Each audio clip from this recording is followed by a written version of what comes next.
This year, we will be creating clay rockets, but they aren't just a cool sculpture, they also will double as a lantern. You will be given a small light, and when placed on the inside, they will shine out of the negative spaces where you subtracted clay from your slab.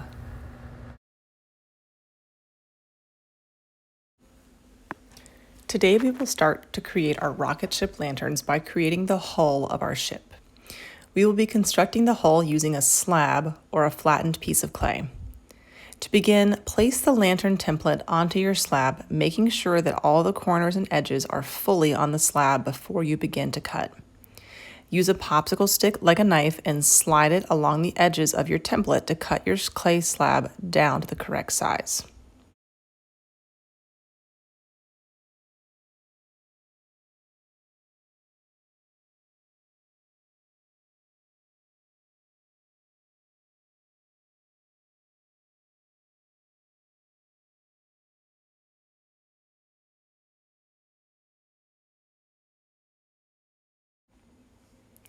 Gather up your scrap pieces, roll them up into a ball, and flatten it down into a slab. Do this on your mat so it does not get stuck to your table, and keep your slab fairly thick. Thin slabs tend to be very flimsy and fragile.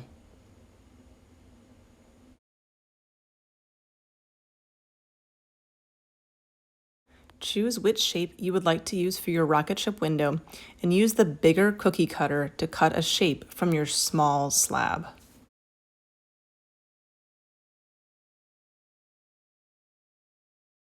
We are going to attach this shape to your slab, but we have to attach it correctly or it will just fall off once your clay is dry.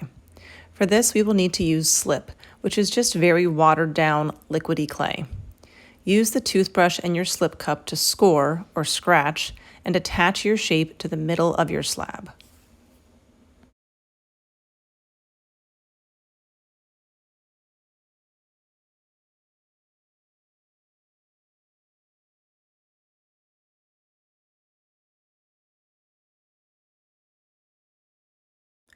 Once your big shape is attached, use the smaller shape to subtract clay from the middle of the bigger shape, pressing all the way down through your largest rectangular slab as well.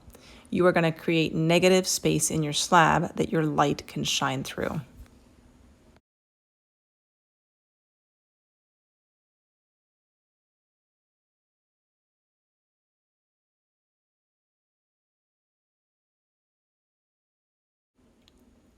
You now want to create more negative space in your slab. The more clay you subtract, the more areas your light will have to shine through your lantern. Use both ends of your pencil or dowel tool as well as your popsicle stick. Be careful not to place negative spaces too close to the top or bottom edge of your slab, and don't place too many too close to each other. When you go to wrap it around your cylindrical form, it might crack or tear. And spoiler alert, you will see some small cracks in my popsicle stick marks along the bottom once I wrap it around my paper towel tube. I should have put mine a little higher up and maybe not so many so close together. You can also use your tools to create a bit of texture. I would not go overboard on texture. We will be painting these later, and it's usually easier to paint on a smoother surface. I use the tip of my pencil to create the look of bolts or screws around my window, but I don't push these all the way through.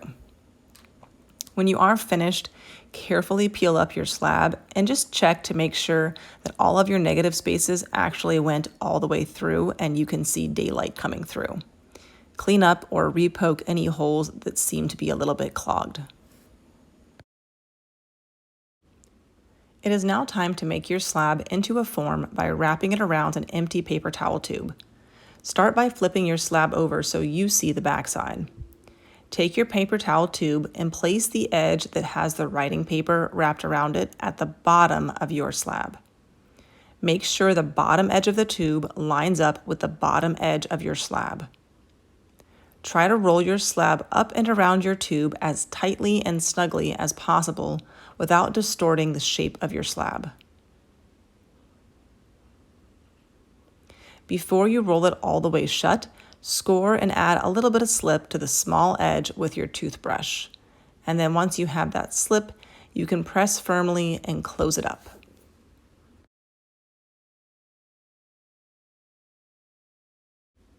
At this point, you can either leave it as it is, or if you would prefer, you can blend the seam down by gently dragging and smudging the clay until it looks smooth.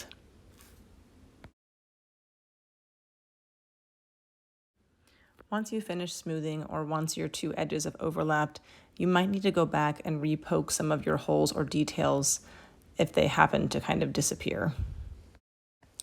When you have finished all of these steps, you will write your name on a small piece of paper from your tray, place the name tag on the trays up front, and set your rocket ship hull on top of your name. All of these will be wrapped in plastic so that next week when I see you, your clay will still be wet and we can add the nose cone, fins, as well as a few other final finishing touches.